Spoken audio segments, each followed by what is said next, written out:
As the American left tries to figure out what their plan is to resist Trump destroying democracy and to eventually bring him down and his MAGA empire, the rest of the world seems to have figured it out.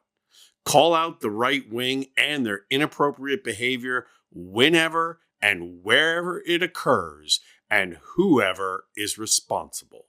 Whether that be Don the Con himself, one of his lapdogs like Stephen Miller, or one of his puppet masters like Elon Musk Melon. A world leader just called out Musk for his disinformation on Twitter. I'm going to show that in just a second. But first, it's worth mentioning how much Elon appears to be trying to take over the world. First, he tries to influence elections in Germany by tweeting that only AfD can save Germany. The AfD being the neo-Nazi party of Germany. It's nice to see that Elon is staying true to his roots as an apartheid-loving white South African. Naturally, people told him off and told him to butt out, but that did not deter the X-Man. Next, he inserted himself into British politics by targeting Reform UK party leader Nigel Farage, saying he doesn't have what it takes and the party needs a new leader. Musk is angry that Farage does not support far-right-wing politician Tommy Robinson. And this is where the story goes off the rails, but only because Musk Melon is going off the rails with disinformation. The reason Elon is backing right-winger Tommy Robinson is because Robinson is a die-hard Islamophobe. But of course, Musk hides his motivations in disinformation. As Wired reports, Musk has feverishly spent the past few days boosting disinformation and divisive rhetoric on Twitter about Muslim grooming gangs in the UK, posting almost 200 times. And here it's important to note that these Muslim grooming gangs were discovered and prosecuted in 2014. This is old news. But the right-winger Musk is supporting, Tommy Robinson, was trying to build off of that old news by repeating false claims about a Syrian refugee that led to the refugee and his family receiving death threats. Robinson was jailed for contempt of court for refusing to stop. Musk is now out there falsely claiming that Robinson was jailed for telling the truth about grooming gangs.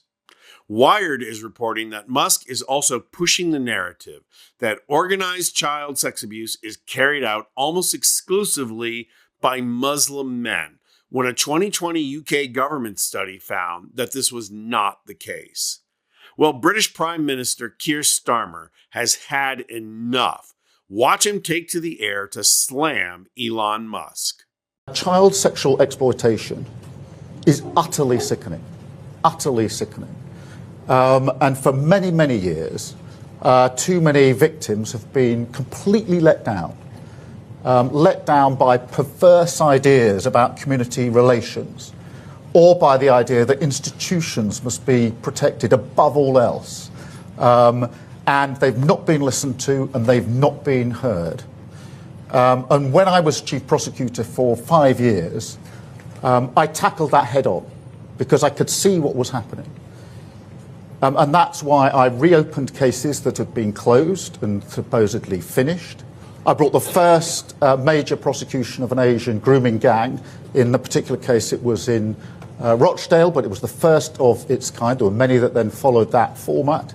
I changed the whole prosecution approach because I wanted to challenge and did challenge the myths and stereotypes that were stopping those victims being heard. So we changed the entire approach, not without criticism at the time, I might add.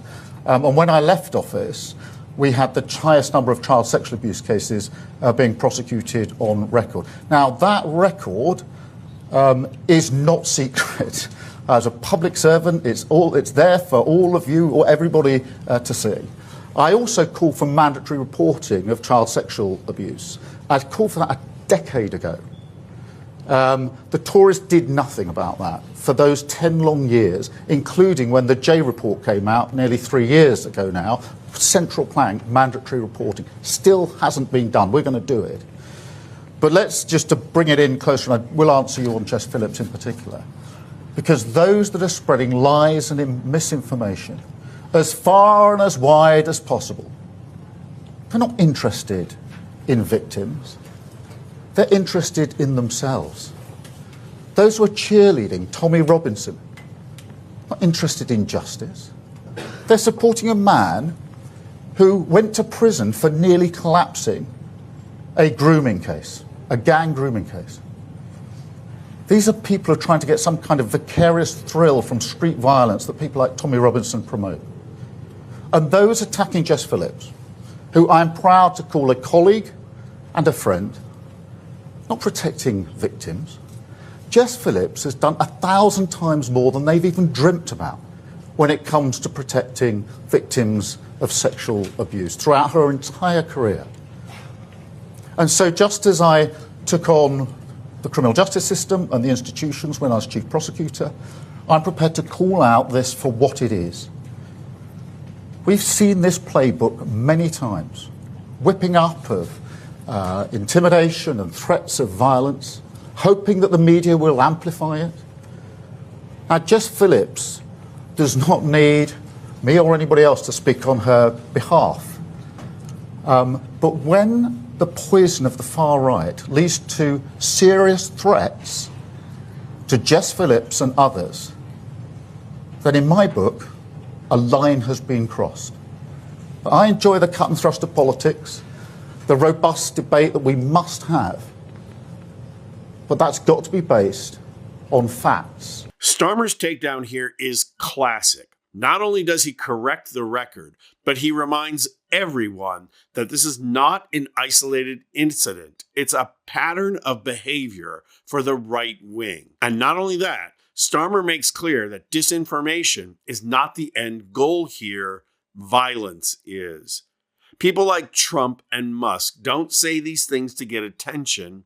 They say these things as a threat to unleash their unhinged followers into acts of violence.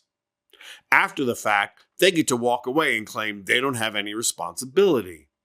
Starmer is letting people know, yes, they do have responsibility, and the best thing to do is call them on it before the violence. As Starmer puts it, these people need to be called out as crossing a line. And the media is complicit in this process because they report on the comments and the disinformation without condemning it. So they get to walk away from responsibility as well. What Starmer does here is demonstrate how to break that process by using his celebrity to call it out first, and in the process, steal the news cycle so that the press can't just report on it. Now they have to report on the condemnation. Starmer has laid a roadmap for other world leaders to follow.